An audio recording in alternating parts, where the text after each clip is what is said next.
vocês. Hoje é dia 29 de julho, terça-feira. Bom, vamos falar do caso Epstein, ou Epstein.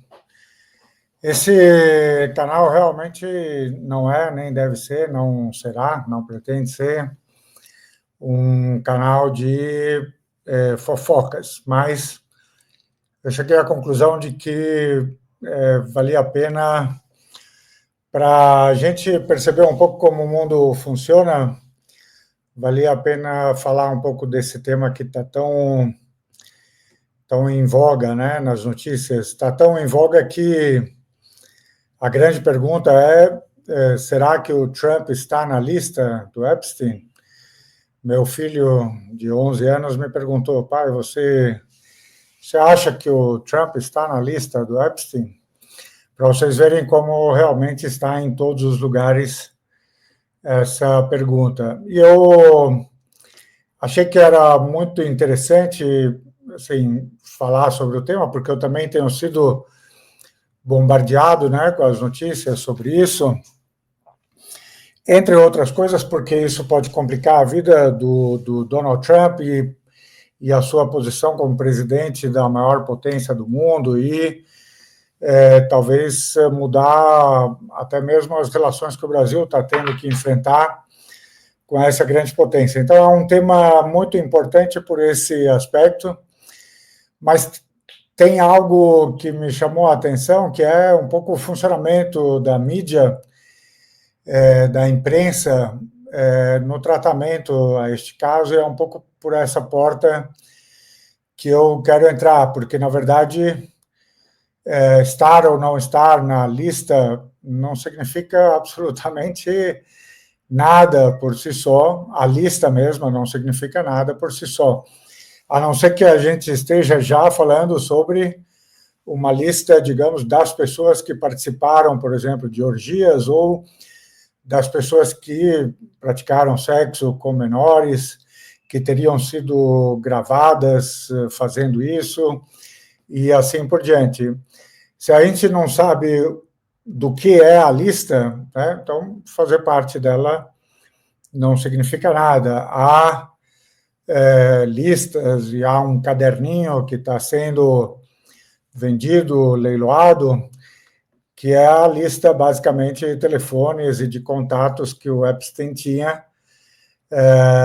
que pode ter algumas coisas mais ou menos comprometedoras, mas também fazer parte da lista não quer dizer nada. O Epstein conhecia muita gente e podia ter o telefone de muita gente, inclusive de gente que nunca tinha participado de qualquer atividade condenável, né?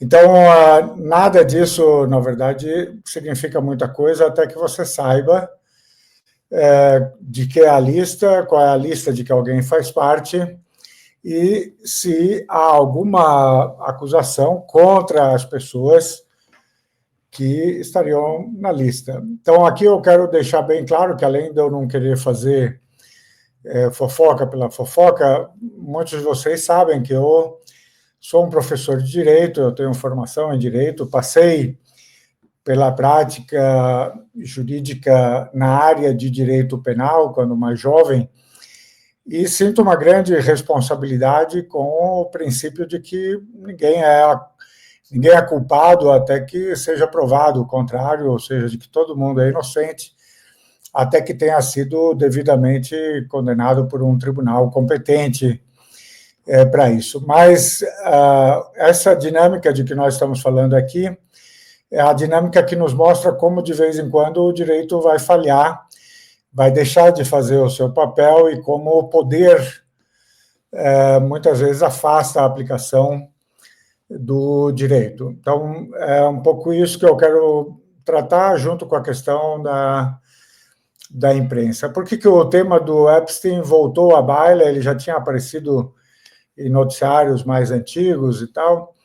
Ele voltou aqui à baila porque o pessoal do MAGA, né, do movimento Make America Great Again, que tem o Trump, né, no seu centro, recuperou esse tema junto com outro grupo que é chamado QAnon, que é um grupo que, segundo as definições na internet, seria um grupo de teorias conspiratórias da extrema-direita e que diriam as piores coisas sobre os chamados progressistas, democratas, gente do cinema, gente da elite econômica e tal, que, estando mais à esquerda, né, sendo mais progressistas nesse sentido americano do termo, participariam de coisas talvez demoníacas, satânicas, ou pelo menos de coisas criminosas, como, por exemplo, a exploração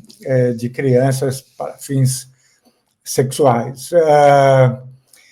Por que o MAGA recupera esse assunto? Porque era uma promessa de campanha do Trump, da sua equipe, né, das pessoas que trabalhavam com ele, e dele mesmo, baseados em quê? Baseados na ideia de que o governo democrata do Biden, né, que sucedeu ao governo primeiro do Trump, teria acobertado as investigações sobre o caso Epstein, encerrado, né, de modo a proteger os nomes, os grandes nomes, as pessoas muito importantes que teriam relações problemáticas, criminosas talvez, com o Epstein. Então, já nós vamos ver alguns desses nomes que são realmente de muito peso, de muita importância. E havia uma pergunta sobre, bom, por que não se está investigando mais tudo isso, uma vez que aparecem tantas vezes e tantas vezes aparecem esses nomes tão importantes, né? Então, havia ali uma desconfiança de que tinha havido um acobertamento e era preciso, então, reabrir as investigações. O Trump teria prometido fazer isto, a sua equipe também, e mesmo depois de iniciado o seu governo, a própria Pamela Bondi, né, que é a nova procuradora-geral, ou seja, chefe do Departamento de Justiça dos Estados Unidos, como se fosse a grande procuradora, a grande promotora, né, para casos federais, tinha prometido que o caso estava na sua mesa, que ela ia retomar as investigações, que a lista ia ser revelada e assim por diante. Então, começou uma pressão para que isto fosse retomado. O problema para o Trump e para a sua equipe é que também não resta dúvida, né, de que, além de ter relações com gente muito importante do chamado campo progressista lá, americano, quer dizer, com os democratas e com as personalidades de Hollywood, um ou outro bilionário, o fato é que o Epstein também tinha relações com republicanos, com bilionários conservadores, com amigos do Trump e com o próprio Trump. Há aí algumas entrevistas circulando de um jornalista que foi o biógrafo do Trump, que escreveu um livro chamado, acho que, Fire and Fury, sobre o mandato do Trump. E esse senhor, que inclusive foi, segundo ele, teria sido convidado pelo próprio Epstein para escrever um livro sobre ele, Epstein, né? Foi convidado a frequentar a casa do Epstein, especialmente a casa em Nova York, um pouco em Miami também. Diz ele que nunca frequentou a ilha, mas ele viu ali muita gente, e esse biógrafo do Trump diz que não havia dúvida de que por uns bons 15 anos Trump e Epstein eram simplesmente melhores amigos. Quer dizer, que o Epstein tinha relações problemáticas com muita gente e que muita gente aparecia nas listas, etc., mas que era inescapável o fato de que o Trump era, entre todas essas pessoas, aquela que tinha uma amizade mais próxima com Epstein. Ele diz, inclusive, que eles trocavam de namorada e, às vezes, até compartilhavam a mesma namorada ao mesmo tempo, teriam gostos comuns, e que a briga entre Epstein e Trump, o momento em que eles deixaram de ser amigos, teria sido por volta de 2004, 2005, ou seja, antes até mesmo do Epstein ser acusado pela primeira vez, mas que ela teria ocorrido por conta de uma disputa comercial, um negócio que o Epstein queria fazer e que o Trump teria passado a perna no Epstein e feito antes dele. Então, o problema para o Trump é que o nome dele, não é que ele está na lista, ele certamente aparece ali como alguém que teve relações muito intensas, muito próximas com Epstein durante muito tempo. Então, o que acabou acontecendo e por que a coisa voltou com tanta força, né, à imprensa e aos meios de comunicação, é que, é claro, a imprensa que eu digo, sei lá, oficial, em inglês a gente diria o mainstream, aquela imprensa, sabe, dominante, se vocês quiserem. Então, os grandes jornais dos Estados Unidos, as grandes TVs, a CNN, por exemplo, né? Então, obviamente, eles estão aproveitando esse momento, percebendo que isto coloca o Trump sob pressão, que isto pode ser um grande problema para o Trump. Então, eles vêm constantemente noticiando tudo que aparece de novidade e todas as referências que alguém faz à relação Trump-Epstein para colocar pressão sobre o governo do Trump e sobre o Trump ele mesmo. E é verdadeiro que esse movimento pode crescer a tal ponto que imponha uma crise de governo ao Trump.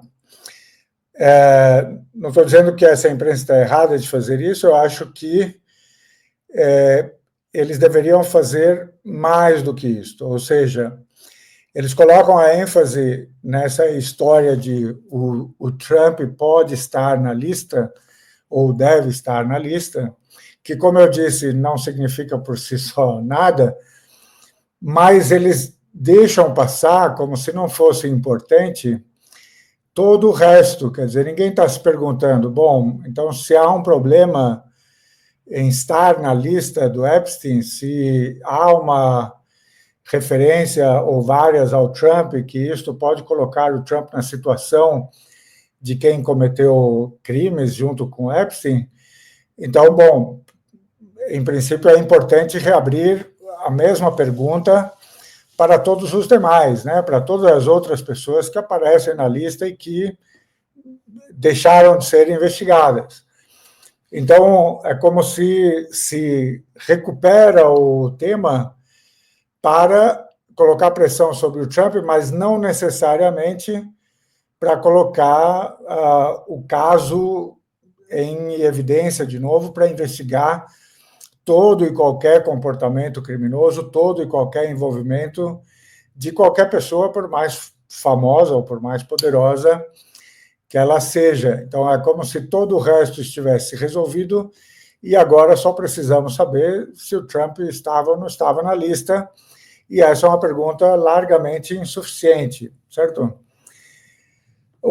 Em troco, né? Em troca, o Trump e a imprensa mais ligada a ele, o grande exemplo é a Fox News, por exemplo, eles tentam reagir a essa pressão, né, que está sendo imposta ao Trump e ao seu governo, recuperando outros temas, né, tentando apagar um pouco a história do Epstein e recuperando outros temas, como, por exemplo, acusando o Obama de ter praticado fraudes e uma espécie de golpe, tentativa de golpe contra o próprio Trump, com a história do Russiagate, com a história lá atrás de que se noticiava, né, amplamente que a Rússia teria interferido na eleição americana, ajudando talvez o Trump na vitória. Essa é uma outra história, né, muito cabeluda ou muito polêmica, nos Estados Unidos que está mal explicada. É verdade que houve uma investigação oficial, essa investigação acho que foi feita na época do próprio Biden, e a investigação chegou à conclusão, meio assim, que não leva muito a lugar nenhum, dizendo que sim, teria havido evidências de influência russa na eleição americana, mas que essa influência não ajudou necessariamente o Trump a ganhar, ou seja, ela não teve impacto no resultado. Então, o resultado era legítimo, ainda que a interferência fosse ilegal, porque assim você mantém a acusação contra a Rússia e libera o problema da legitimidade do governo Trump primeiro, né? E há outros que dizem que, obviamente, não houve qualquer interferência, ou pelo menos que não houve nada que os russos tenham feito que os americanos não façam todos os dias em alguma eleição do mundo, certo? Então, faz-se um jogo, né, de acusações contrapostas, né, para pesar sobre a agenda política do seu inimigo e para aliviar a sua própria barra, né? Então, vamos voltar ao que é fundamental, que é, bom, a lista, estar na lista ou não significa nada. A lista, se eu não sei a lista do que ela é, também não significa nada. Eu precisaria saber qual é o problema, certo? Qual é a acusação, quem que está acusado e acusado pelo quê, certo? Então, o que importaria, na verdade, para mim, o que seria lógico, né, em qualquer circunstância, para quem quer que esteja de boa fé nos Estados Unidos e também fora, na medida em que isto envolve, como eu disse, o presidente da maior potência do mundo, que inclusive está comprando a briga com vários países do mundo, e especialmente nesses dias com o Brasil. Então, a pergunta deveria ser, né, mais honesta, deveria ser, bom, vamos saber dos crimes, quais são os crimes e quem cometeu esses crimes, né? Então, para começarmos, eu diria que tem algumas coisas que não estão em dúvida, né? Aqui eu vou tentar tomar muito cuidado com as fontes, né, que eu consultei, com as pesquisas que eu fiz. Vou fazer afirmações que eu acho que algumas delas me parece que estão acima de qualquer dúvida, então elas podem ser feitas com tranquilidade. Tem outras que você pode estar convencido de que elas são verdadeiras, mas é mais complicado fazer se você não tem a prova, né? Então fica mais comprometedor. Eu vou tentar navegar esse espaço aí sem, sei lá, sem fazer algo que seria moralmente incorreto, eticamente incorreto, né? Então, por exemplo, eu não posso acusar ninguém de crimes que eu, não sei se a pessoa cometeu, isso eu certamente não farei. Mas o que parece não estar em dúvida a partir de todo o quadro, né, é que o Epstein realmente tinha um comportamento, no mínimo, digamos, problemático, né, em relação às mulheres, e muitas vezes, isso parece ter sido comprovado em ocasiões, com várias mulheres, vários testemunhos, várias acusadoras, né, de que, inclusive, muitas vezes era um comportamento inapropriado com mulheres menores, ou seja, com meninas, e isto é necessariamente criminoso, tá? Lá nos Estados Unidos e aqui.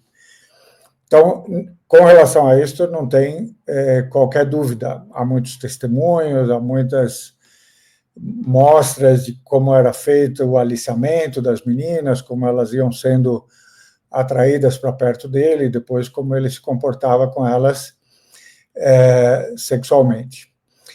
Também se sabe que ele, né, parecia ter acesso a muito dinheiro, então ele era visto como um bilionário, tinha muitas casas grandes, parece que a maior casa individual na ilha de Manhattan teria sido a dele, em Miami, em outros lugares, e tinha mesmo uma ilha, um avião, em que muita gente viajou com ele, e que tanto as casas, como a ilha, como o avião, viviam cheias de mulheres, tá?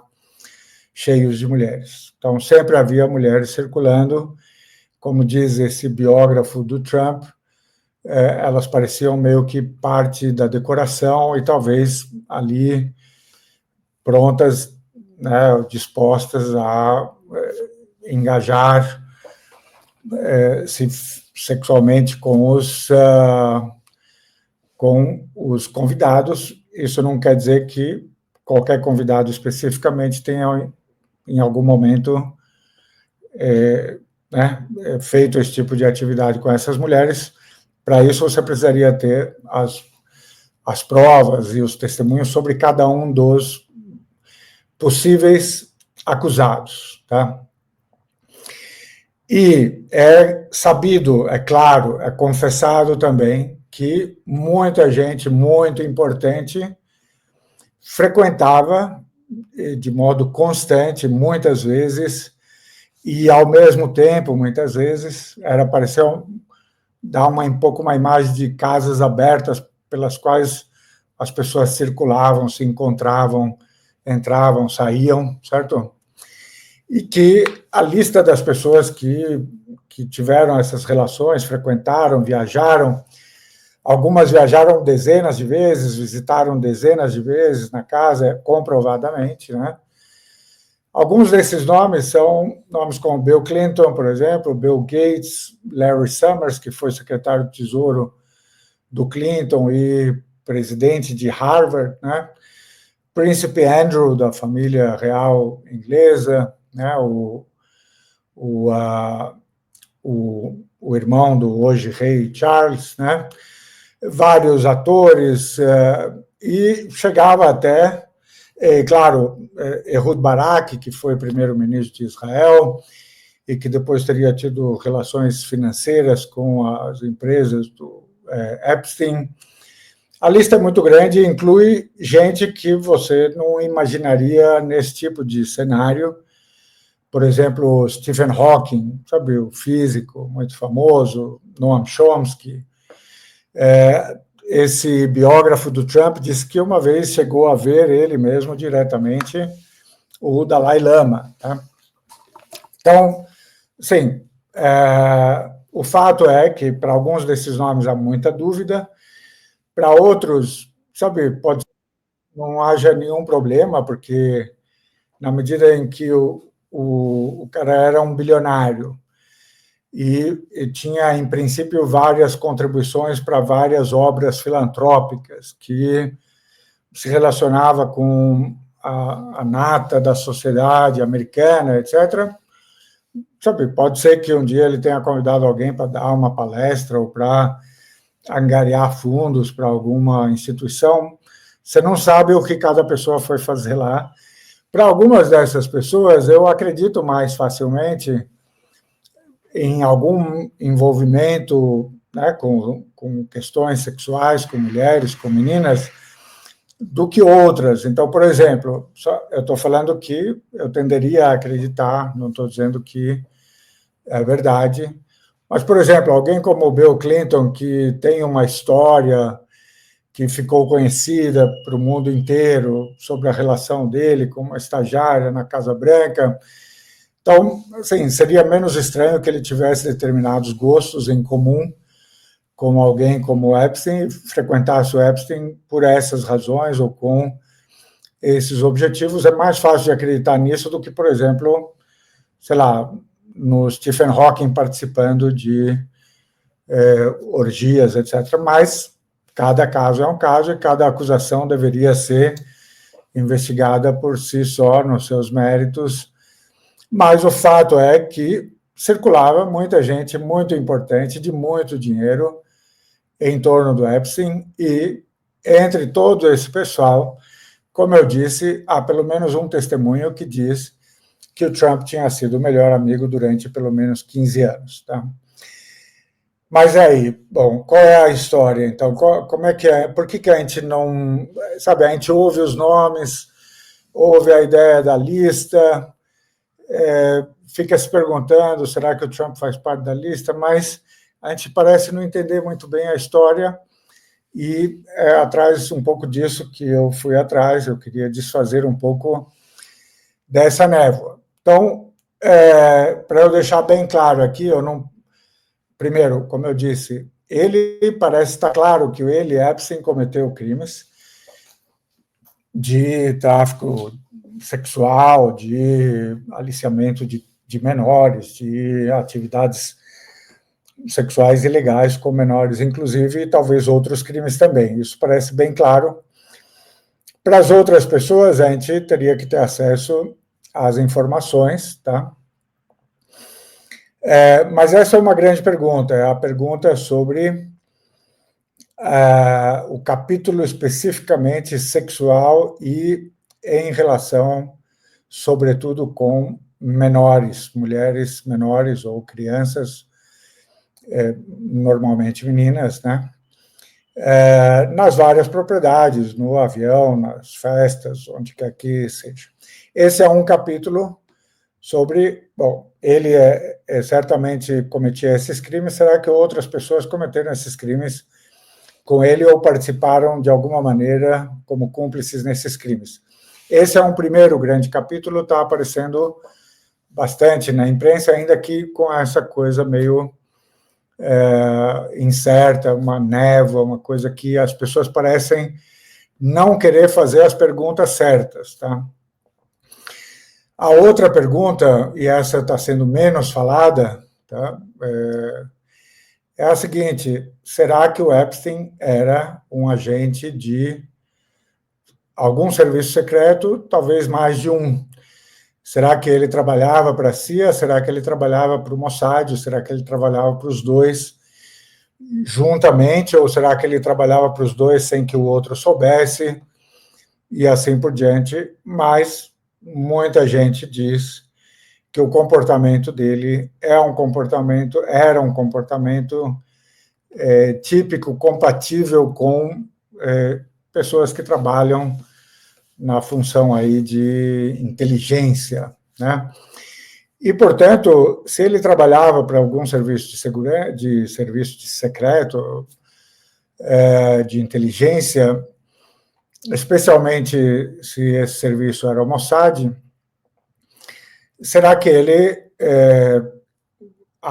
a serviço dessas agências, por exemplo, o Mossad ou a CIA, ou alguma outra, né? Será que a serviço dessas agências ele tinha a função de comprometer pessoas muito importantes, muito poderosas, para colocá-las a serviço, né? Para torná-las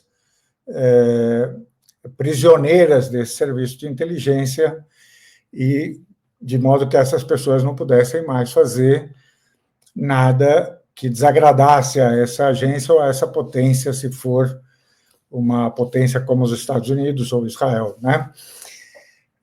Então, vocês imaginam o que significaria você ter, por exemplo, o Clinton gravado, né, fazendo talvez sexo com uma menor, e esta gravação estar em poder de alguém que trabalha para o Mossad, e, portanto, em poder do Mossad, em poder de Israel. Você imagina ter o Bill Clinton, você imagina ter, sabe, várias dessas pessoas que foram citadas aqui, prisioneiras dessa situação comprometedora em que eles foram pegos e aí eles ficam, como chama, sob o domínio, né, dessa agência de inteligência ou desse país.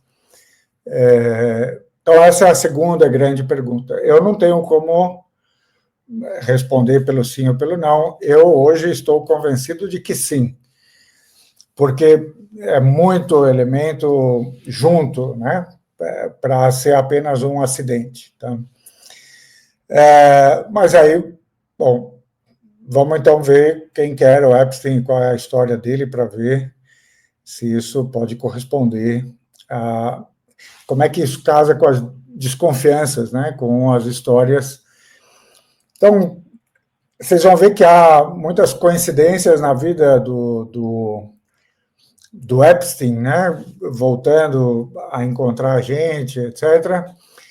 Há a participação de muitas personalidades que, assim, são evidentemente pessoas judias, né, e que, de algum modo, como ele, né, como Epstein era também judeu, e que tinham normalmente uma posição muito pró-Israel e, portanto, participavam, as pessoas do entorno participavam de uma mesma, digamos, causa, que é a defesa de Israel e o financiamento de causas israelenses, o desenvolvimento de instituições pró-Israel.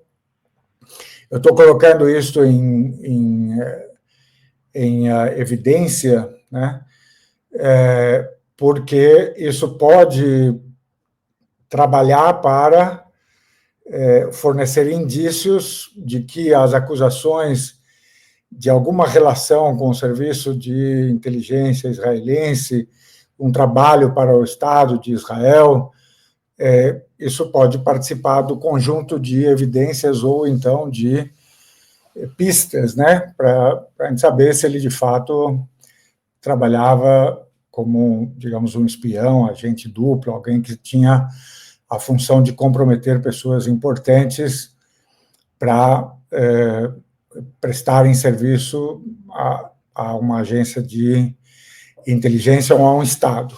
Tá? Primeira coisa que a gente vai encontrar, assim, fazendo uns recortes, encontrando informações aqui e ali, é que, com 21 anos, mais ou menos, o Epstein, que tinha largado a faculdade, ele vai ser contratado para dar aulas de física e matemática, salvo engano, numa escola chamada Dalton, né?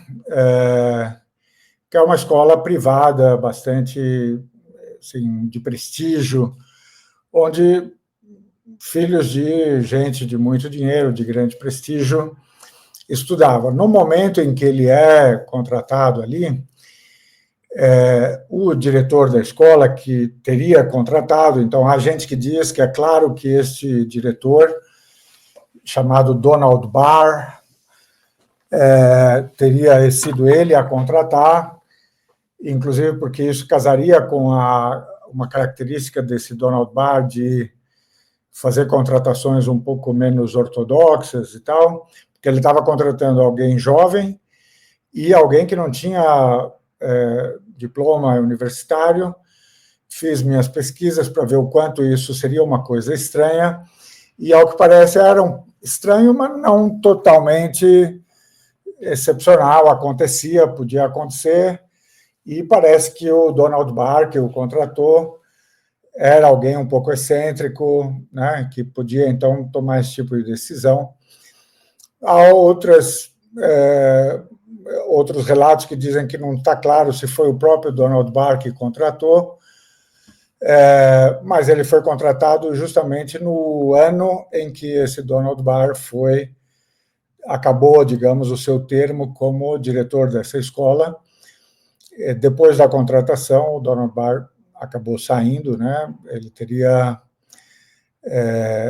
se demitido, renunciado, né?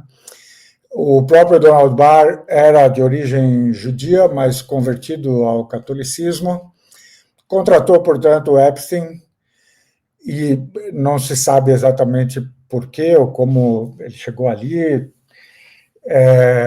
mas tem uma curiosidade, né? É que um ano antes de contratar o Epstein, o Donald Barr, que também era escritor e, né, acadêmico, e tinha também feito parte do exército, né? O Donald Barr escreveu um livro, está publicado, e a história do livro está na internet, que era um livro de ficção científica que que incluía no enredo, né, oligarcas intergalácticos extraterrestres que praticavam escravidão sexual, né? Então, é interessante, pode ser uma mera coincidência, uma mera curiosidade, mas o cara que contratou o Epstein para dar aula numa escola, né, de elite, tinha 1 ano antes dessa contratação escrito um livro sobre escravidão sexual de crianças, inclusive no espaço. A vida de professor do Epstein não dura muito, ele parece que é mandado embora por incompetência ou por mau desempenho, mas mesmo assim, algum pai de aluno, que lembrem-se, são influentes, todos eles, vê uma reunião de pais e alunos em que o Epstein participava, teria ficado impressionado com a sua inteligência, e aí vai lá e apresenta, indica, né, o Epstein para um banqueiro, né, chamado Ace Greenberg, que era o CEO do Bear Stearns, né, também judeu, altamente sionista, sim, contribuinte de várias iniciativas pró-Israel, pró-comunidade judaica, etc. E o Epstein, então, tem várias teorias sobre como ele chegou, mas a história é essa, alguém teria indicado, os filhos do Greenberg também estudavam nessa escola e também teriam dito para o pai que ele era assim, muito, como chamar, muito sedutor, muito convincente, muito inteligente, muito carismático, né? Apresentaram para o pai, ou alguém apresentou, etc. O fato é que ele, então, foi contratado para trabalhar no Bear Stearns, numa posição de início de carreira, né? Mas também, depois de um tempo, teria sido ou mandado embora ou saído com uma acusação de violação de regulamentos do mercado financeiro. Alguns anos depois, ele vai montar a sua própria empresa, né, de administrar finanças, mas, ao que parece, ele monta essa empresa logo depois de ter conhecido e de ter começado a administrar as finanças de um outro bilionário, também judeu, também muito ligado às questões israelenses, pró-Israel, muito sionista, né?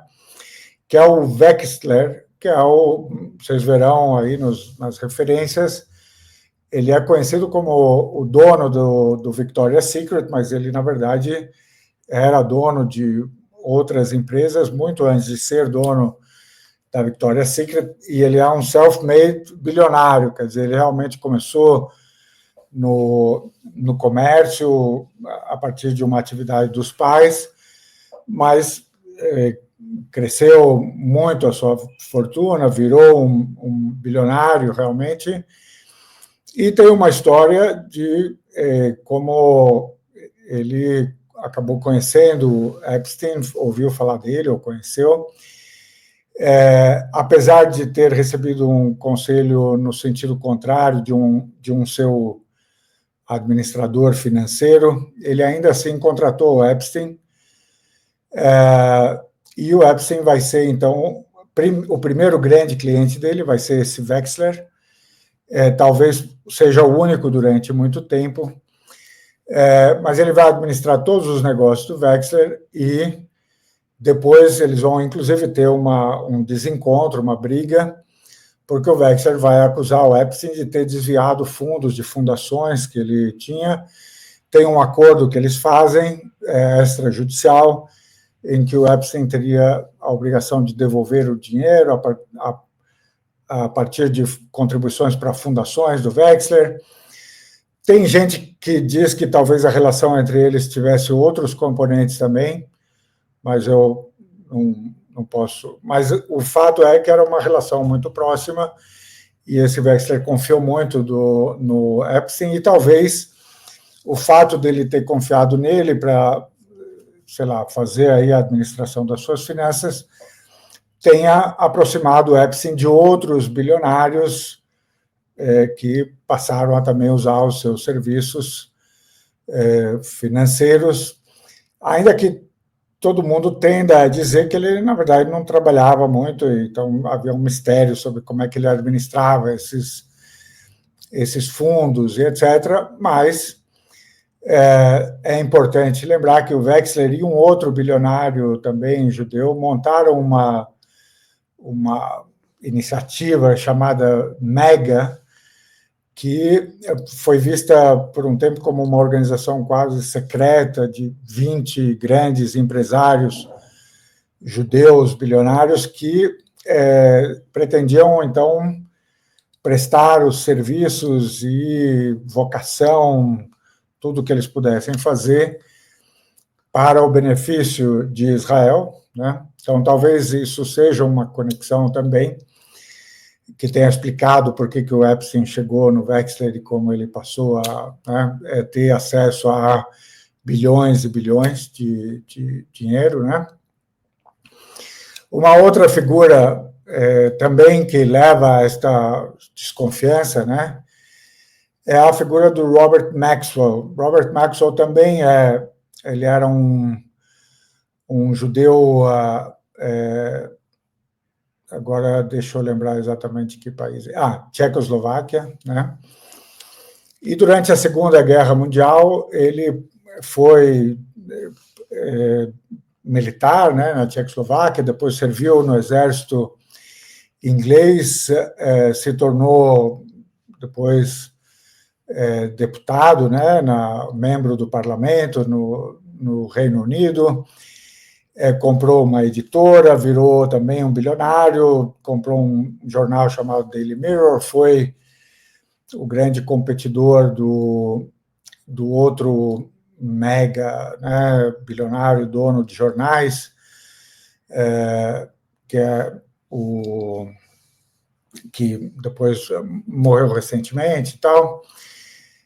Robert Maxwell era judeu, tinha um nome bem mais propriamente judeu na juventude, parece que era um judeu ortodoxo, que estudava na Yeshiva, mas depois, com a ascensão do nazismo, né, teve que se esconder, fugir. Muitos da sua família teriam morrido, né, nos campos de concentração nazistas, mas, evidentemente, a partir de algum momento, talvez até desde a juventude, o Robert Maxwell tenha funcionado como espião duplo ou triplo, que trabalhava para o MI6, para a KGB e para o Mossad israelense. Um dos sinais de que isso era verdade, que o Robert Maxwell, quando morreu, foi enterrado em Israel com a presença de grandes personagens da política israelense e houve quem dissesse, se não me engano foi Shimon Peres, teria dito que os serviços que ele tinha prestado a Israel eram grandes demais para serem ditos publicamente ou algo assim. Mas Robert Maxwell também não era um empresário flor que se cheire, porque também descobriu-se depois que ele tinha desviado dinheiro de fundos de aposentadoria, que depois levaram muito tempo para que o governo inglês pagasse as pessoas prejudicadas. Então, ele tinha também seus problemas enquanto empresário e também morreu de modo, digamos, misterioso, estava no iate, no meio do mar, ele desaparece do iate e depois seu corpo é encontrado afogado depois de algumas horas. Então, é claro que não faltam teorias sobre o que teria acontecido com ele, mas é um fato bem conhecido que ele, muito certamente, era alguém que atuava no universo da espionagem, dos serviços de inteligência e que era um personagem de muitos talentos, né, empresariais, mas também de outras naturezas. Olha, quem é o Robert Maxwell? Robert Maxwell é o pai da Ghislaine Maxwell, que vocês devem estar vendo nos jornais e nas TVs e nos canais, que era a namorada cúmplice, digamos, do Epstein. Então, tem uma pergunta, não encontrei uma resposta muito segura sobre se Epstein e Robert Maxwell tinham se encontrado antes da morte do Robert Maxwell e se, portanto, Epstein tinha conhecido a Ghislaine, o pai, antes da morte do pai ou, sabe, depois apenas. Não consegui a resposta muito clara, mas claro que a relação, essa coincidência é uma grande coincidência. Você ter alguém que operava, né, serviços de segurança e que talvez fornecesse e transportasse informação, tivesse uma filha, essa filha fosse, sabe, depois virar a grande companheira e a companheira de trabalho e de crimes, né, de um outro personagem também com suspeita de ser um agente do Mossad, etc. Então, é bastante coincidência, se for mera coincidência. Depois, nos anos 90, né, ele conhece todo mundo. Robert Maxwell morre, eu acho que em 91, e é aí que ele conhece a Ghislaine, logo depois da morte do pai, ou então ele já conhecia, mas ele vai recepcioná-la em Nova York, porque ela estava lamentando a morte do pai, ou algo assim. Então, nesses anos 90, ele vai conhecer todo mundo e, em princípio, já fornecer informações, porque ele vai ter esse contato com Clinton, com Bill Gates, com o príncipe Andrew, com todos esses nomes que eu citei, e vários outros, né? Só para, assim, também comentar uma coisa que eu ouvi, eu não posso confirmar, é claro, mas não me parece impossível, é que quando o pessoal fica sabendo que havia uma relação entre o Clinton e a Mônica Lewinsky, né, tem um momento em que esse assim, é uma coisa dita por mais de um personagem, mas eu não posso confirmar, tá? É que o Mossad teria gravações do Clinton e de conversas do Clinton com a Mônica Lewinsky e com sim, ou sobre ela, né, com outras pessoas sobre ela, e que em algum momento em que o Clinton está fazendo alguma pressão sobre o Netanyahu, e o Netanyahu quer algo do Clinton, ele vem à Casa Branca e teria dito para o Clinton que aquele negócio das gravações, que ele já tinha dado um jeito, que não ia aparecer, ou seja, que teria sido um jeito de dizer que, ó, nós temos as gravações, eu preciso de algo de você, mas eu não digo que eu posso usar, eu digo que já dei um jeito, está tudo certo, não precisa se preocupar. Então, será que, por exemplo, o Epstein, sabe, teria alguma coisa sobre o Clinton ou sobre outros personagens que podiam ser usadas nesse sentido, né, por Israel? Essa é a grande pergunta, para além dos crimes puramente, digamos, sexuais, enquanto crimes sexuais, né? O que acontece com ele é que, em 2005, em Palm Beach, né, a polícia consegue, em 2005, reunir vários testemunhos, documentos, etc., que tinha com várias testemunhas e várias vítimas, e eles consideram, então, que esses materiais são suficientes para eles acusarem o Epstein, né, para prenderem e acusarem o Epstein de tráfico sexual e de sexo com menores, de aliciamento de menores. Então, essa é a primeira vez em que ele vai ser preso e acusado, tá? E aqui começam a aparecer os sinais de como o sistema americano, certamente, não só, o sistema americano talvez especialmente, tenha umas portas de saída, né? Tenha uns desvios possíveis que permitem às pessoas de muito poder escapar do direito ou então, sabe, entortar um pouco o direito para que ele sirva aos seus interesses, mas é aí que começa a aparecer a ideia de que havia algum poder, né, por trás do Epstein que começa a protegê-lo nesse momento, tá?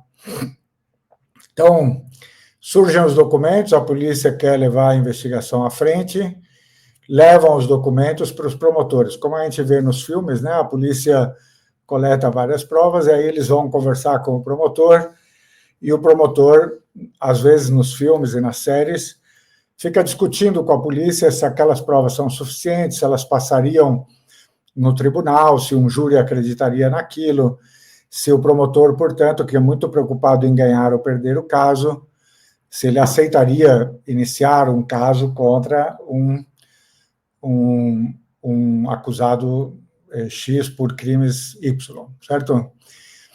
Os promotores ficam muito animados com o material, quando eles veem o material, mas desanimam totalmente quando descobrem que o acusado era o Epstein, certo? Então, também fazendo as minhas pesquisas, olhando para as figuras, né, do promotor e para o chefe, né, do escritório de promotores e para a promotora que ia ser encarregada do caso, o chefe lá do departamento também era judeu, sionista, muito relacionado à defesa de Israel, e ele teria mudado de atitude muito rapidamente ao descobrir que a pessoa que seria acusada era o Epstein. Então, para desespero dos policiais, do chefe de polícia, né, de Palm Beach, eles dizem não, eles começam a voltar atrás, eles vão escutar as testemunhas e vão começar a agir de modo a representar as testemunhas e as vítimas, inclusive as menores, como prostitutas. Então, em vez de dizer que o Epstein se aproveitava das menores, eles vão começar a dizer que, na verdade, as meninas e as outras mulheres eram prostitutas e que tinham elas ido atrás de serviço e eles resolvem, então, não processar ou não acusar, né, o Epstein. E a polícia, não satisfeita com isso, revoltada com isso, certo? Vai provocar o FBI, porque eles dizem não é possível que esse fulano siga livre cometendo esses crimes. Então, eles vão por cima da cabeça dos promotores, que eram os promotores estaduais, né?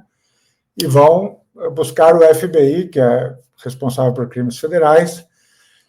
E aí os promotores federais, né, responsáveis, na verdade, o promotor federal responsável pela Flórida naquele momento era um cara chamado Alexandre Acosta.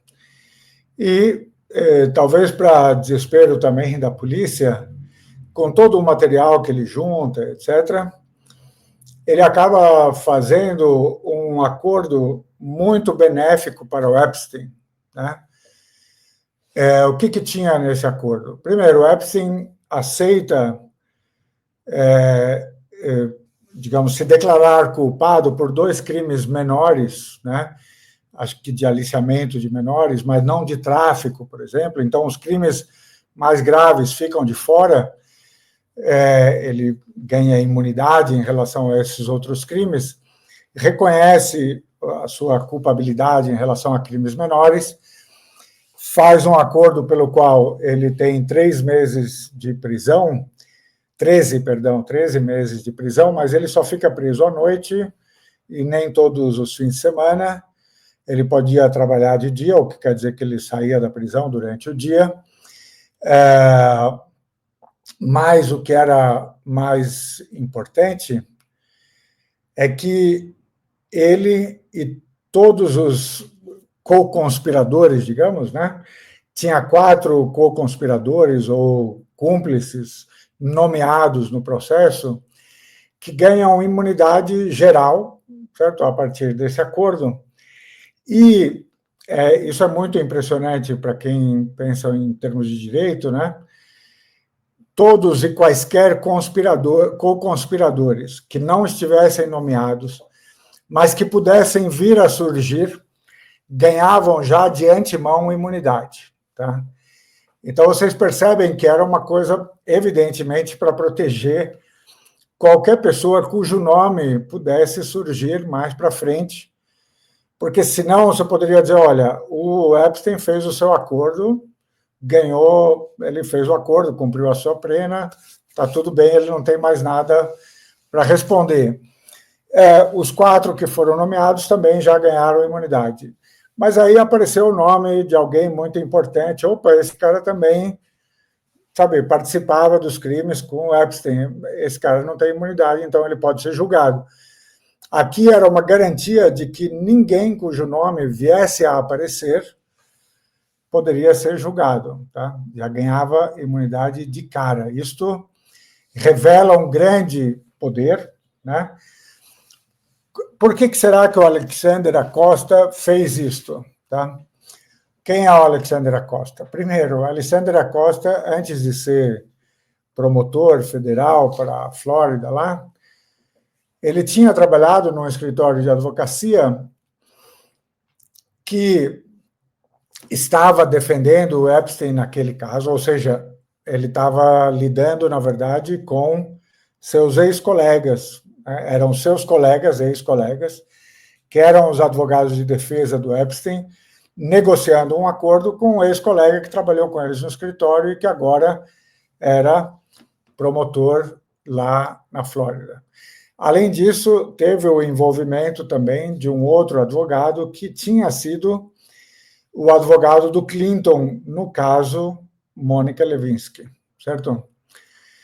Então, havia já relações, quer dizer, por que o advogado do Clinton se envolve para defender o Epstein, certo? E para conseguir um acordo, que é um acordo tão generoso com as pessoas cujo nome um dia poderia aparecer. Tá? E, mais tarde, né, o próprio Alexander Acosta vai virar, quando o Trump ganha a eleição, a primeira eleição para a presidência dos Estados Unidos, Alexander Acosta vai ser nomeado como secretário do trabalho de Trump e ele vai ser questionado sobre, entre outras coisas, né, porque eles são questionados no Senado e tal, ele é questionado durante a transição, em que ele está sendo escolhido como secretário e para ser aprovado, por que daquele acordo tão generoso com Epstein, né? E ele diz, olha, me disseram que ele era da inteligência, que era algo muito acima do meu salário e que era para deixar passar, e por isso eu fiz o acordo. Ele não diz exatamente quem disse que o Epstein era inteligência, que inteligência era essa, mas ele está dizendo, olha, sinalizaram para mim que era para eu não mexer com isso e era para deixar passar, e ele diz isso, é uma frase, mas, claro, valeria a pena as pessoas irem um pouco mais fundo. Quando, mais tarde, em 2019, ou seja, já 2 anos de governo Trump, o Acosta, ainda secretário de Trabalho do Trump, o Epstein vai ser investigado novamente, ele vai ser preso novamente. Por quê? Porque justamente no momento em que ele vai assumir como secretário, as pessoas questionam o acordo que ele tinha feito com Epstein, as pessoas voltam a falar no tema, uma jornalista vai fazer uma investigação, vai escrever uma matéria sobre o caso, e o caso vai ressurgir em 2019, e ele vai ser acusado, vai sofrer novas acusações, e vai ser preso em julho de 2019, e o Alexandre da Costa, por causa do escândalo da prisão e da lembrança, né, do acordo que ele tinha feito em 2008, o acordo de 2008, ele também vai renunciar ao seu cargo de secretário de Trabalho do Trump. Um mês depois, o Epstein, em princípio, se suicida na prisão. E aqui, assim, quando você observa tantos casos de gente que tinha, sabe, relações com muita gente importante, que tinha muita coisa para dizer, que tinha muita coisa que poderia ser revelada, etc. E que, misteriosamente, em prisões, sabe, que deveriam ter grande segurança, etc., a pessoa, mesmo quando a pessoa não tem o perfil de alguém que se suicidaria, etc., o Epstein, em princípio, se suicida. Uma outra coisa que eu deixei de dizer sobre o acordo que foi feito lá em 2008 é que, apesar do Epstein estar sendo investigado na época, né, pelas coisas que tinham sido descobertas em 2005, as acusações estão abertas, ele está sendo processado, ele consegue ir para Israel, ele consegue autorização para ir para Israel, ou seja, ele não tem limitação, né, de saída do país. E se vocês observarem o noticiário nos últimos tempos, tem gente falando sobre tem até uma organização israelense que caça pedófilos e criminosos sexuais que fogem, por exemplo, dos Estados Unidos, vão para Israel e, por serem judeus, eles se valem da lei israelense que dá a nacionalidade a qualquer judeu de qualquer lugar do mundo e que se recusa a extraditar essas pessoas se elas são, por exemplo, acusadas em outros lugares de terem cometido crimes, inclusive crimes sexuais. Então, havia uma boa chance de que o Epstein estivesse em Israel para evitar ser preso e para evitar ser extraditado para os Estados Unidos. Só que ele aceita voltar, mas essa volta dele coincide justamente com o acordo que é oferecido para ele e que é visto como um acordo brando.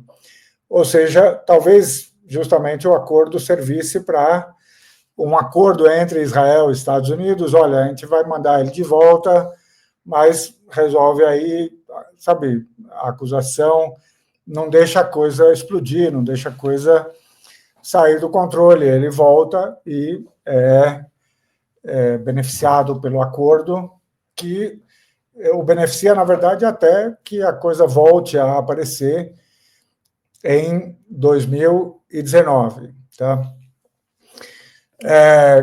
Eu fui pesquisar por que ele vai ser investigado de novo em 2019, se ele já tinha sido beneficiado pela imunidade e pelo acordo de 2008. E, como eu imaginava, tem a ver com uma questão técnica, jurídica, que é aquele acordo teria dado imunidade para ele apenas perante os promotores federais e os tribunais federais da Flórida e não cobriam outros crimes, especialmente crimes que tivessem sido cometidos depois e que fossem abertos ou investigados em outras jurisdições americanas, inclusive em Nova York, onde ele tinha uma casa e onde vários dos crimes, em princípio, teriam acontecido. Então, começam as investigações, elas são reabertas, ele é preso, mas ele morre um mês depois. Uma coincidência muito interessante é que no momento em que ele vai ser preso e investigado, sob no governo Trump, né, o procurador-geral desse governo Trump era um cara chamado William Barr, tá? Que tinha sido procurador-geral na época do Bush filho, mas, sei lá, coincidência pura ou não, William Barr é nada menos que o filho daquele Donald Barr, que tinha escrito um livro de ficção sobre uma oligarquia extraterrestre que, né, explorava sexualmente menores e que tinha contratado Epstein para ser professor na escola que ele dirigia. O William Barr, então, agora é o procurador-geral dos Estados Unidos no momento de investigar e julgar o Epstein dessa segunda vez. Claro, o William Barr diz, bom, tem elementos aqui de que eu era procurador, ele tinha um cargo na época do primeiro acordo lá, né, aquele 2008, e ele diz, olha, eu sou suspeito porque eu, assim, lidei com aquele caso, eu não posso lidar com o caso da Flórida de novo, certo? Mas este caso, que é novo, eu não tenho suspeição, mesmo tendo a coisa do pai contratado, mesmo tendo trabalhado no caso anterior, ele não se declara suspeito para as novas investigações. Mas o que acontece com o teórico suicídio de Epstein? É que o juiz responsável simplesmente engaveta o caso e diz: acabaram as acusações, já que o acusado morreu. Tá? Mas, é claro, há uma pergunta, bom, mas ele morreu, mas e os demais, certo? Porque, no primeiro caso, havia sido dada imunidade para 4 conspiradores nomeados e para todos os não nomeados, certo? Se caiu a imunidade para o Epstein no segundo caso, porque o acordo só cobria a Flórida, a imunidade também caiu para todos os demais, para quando o caso não fosse a Flórida, certo? Então, se havia uma desconfiança de que o Epstein cometia crimes com outras pessoas, muitas, e que essas tinham sido beneficiadas pela imunidade em 2008, bom, para outras jurisdições, essas outras pessoas podiam ser investigadas. Então, a pergunta é por que não investigar mais ninguém quando o Epstein morre? Para não dizer que não investigaram mais ninguém, investigaram a única, que é a Ghislaine, certo? Porque ela, sim, foi beneficiada pela imunidade no primeiro caso, mas, como aconteceu com Epstein, caiu a imunidade para as demais jurisdições, ela não valia para as demais jurisdições, então ela foi acusada como co-conspiradora e está presa, foi condenada e está apelando desta condenação, certo? Mas isto faz, na prática, com que todos os outros nomes deixem de ser suspeitos, tá?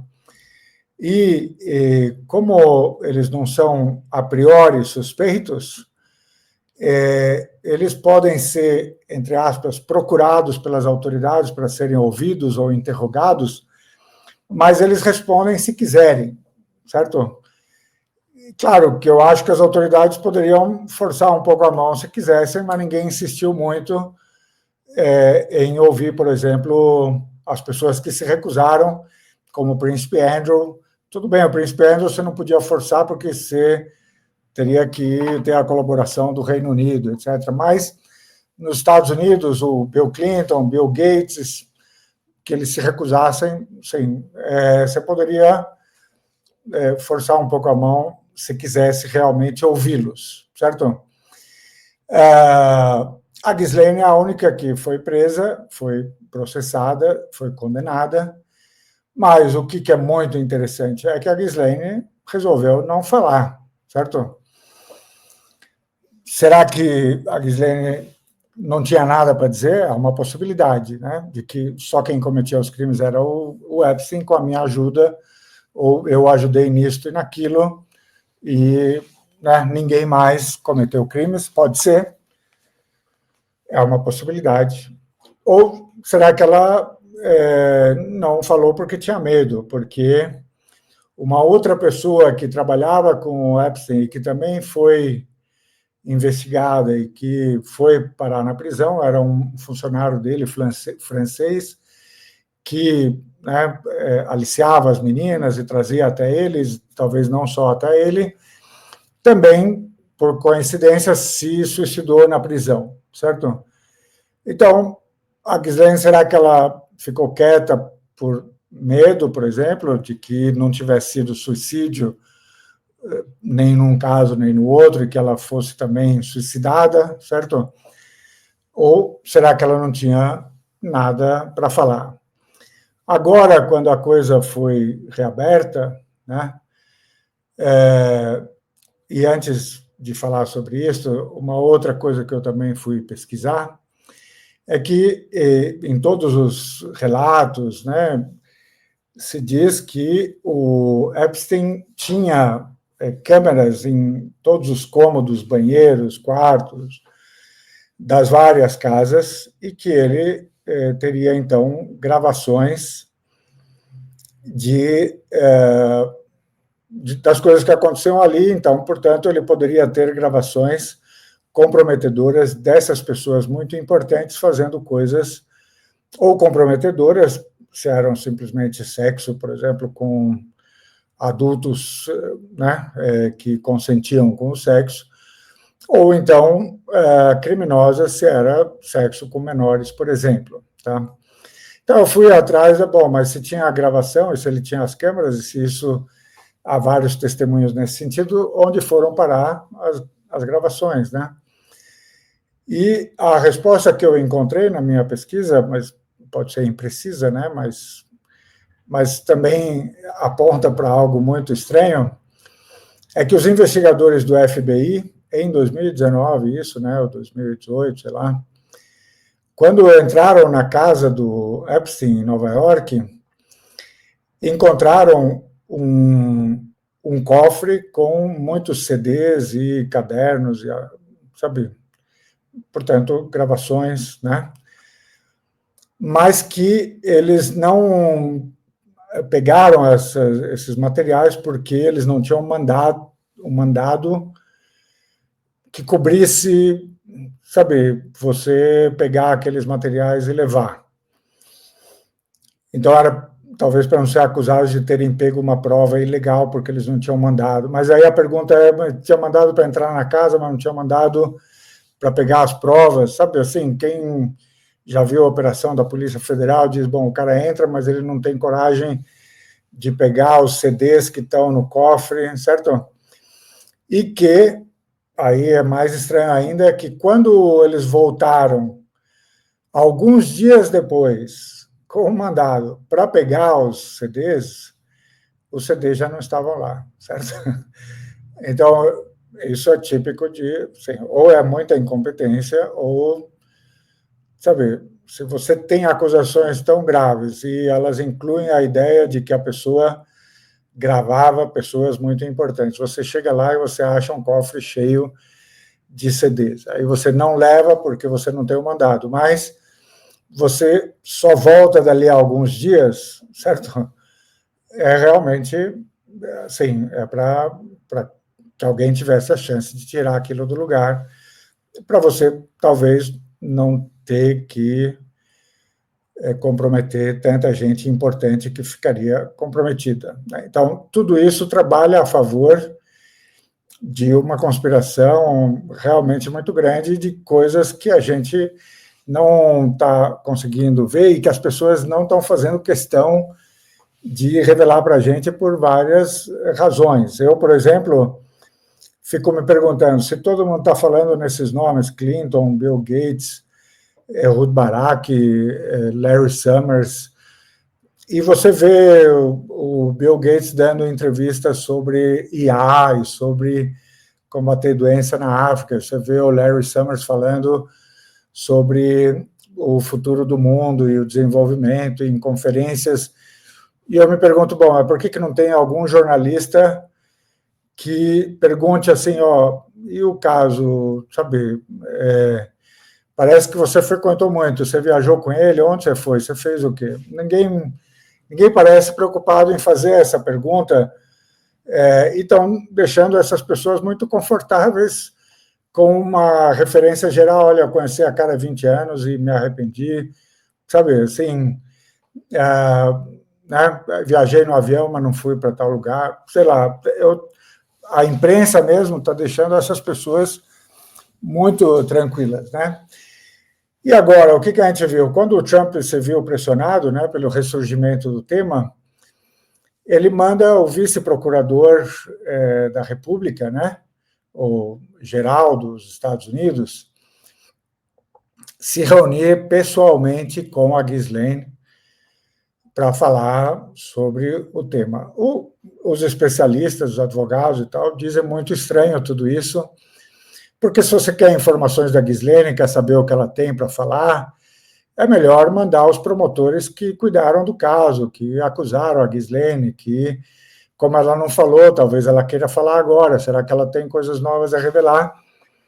Então, quando você manda o seu vice-procurador para ir lá conversar com ela, e depois o advogado dela diz que teriam tido, ela falou durante 9 horas, e que comentaram mais de 100 nomes, e que ela falou livremente, abertamente, certo? Então, é claro, se a grande pergunta que está pressionando o Trump é se ele era amigo do Epstein, e se ele participou de alguma coisa com Epstein, e aí é o próprio Trump que está mandando o seu vice-procurador para conversar com a única pessoa que, em princípio, teria essa informação como ninguém mais, porque ela era mais próxima. É claro que ele não está procurando a Ghislaine para que ela diga sim, o Trump era um amigão do Epstein, certo? Ele está procurando, primeiro, saber o quanto ela sabe sobre o Trump, certo? E para ver se ela está disposta a não falar sobre o Trump, certo?